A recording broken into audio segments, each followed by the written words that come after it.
Carducci était le fondateur de la propagande franc-maçonnique en Italie et il a constitué la Propaganda Due, la loge P2 à Rome, dont le cardinal Marzinus, un Vocila Intimus, a aussi fait partie plus tard. En janvier 1996, le Grand Orient d'Italie a proposé le prix Galileo Galilei au pape Jean-Paul II.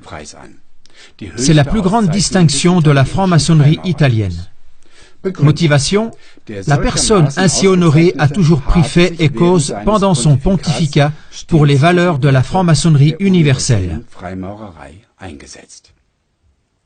Regardez dans les émissions suivantes d'autres témoignages du culte secret de Lucifer dans l'Église catholique qu'on discute actuellement beaucoup. Pour mieux comprendre, nous comparons d'abord l'énoncé exact du lexique au mot Lucifer.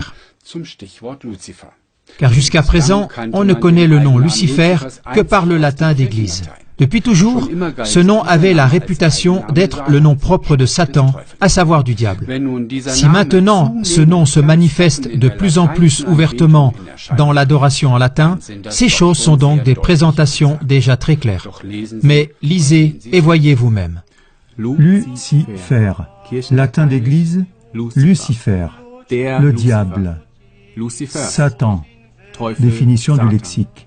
Depuis toujours, le lexique définit Lucifer comme le nom du diable ou Satan en latin d'Église. Alors que le chantre chante en latin clairement et ouvertement Lucifer lors de la messe pascale dans l'Exulté, les textes allemands des livres de cantiques catholiques masquent le nom Lucifer avec le mot « étoile du matin ». La Bible latine, la Vulgate, quand elle parle de Jésus comme étoile du matin, n'utilise nulle part le mot Lucifer, mais exclusivement Stella Splendida Matutina. C'est pourquoi la découverte de cette dissimulation évidente de Lucifer est en train de soulever un tollé mondial. Si on reste fidèle à la définition très ancienne du lexique, le chantre catholique ne chante dans sa liturgie rien d'autre que Lucifer. Il apparaît le matin avec ses flammes.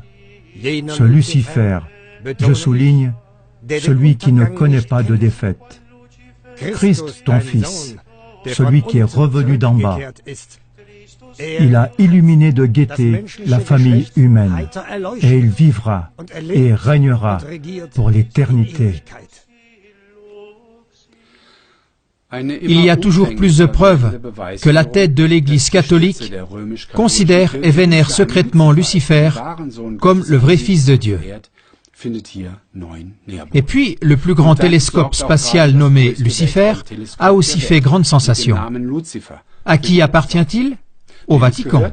Mais regardez vous-même l'émission qui suit.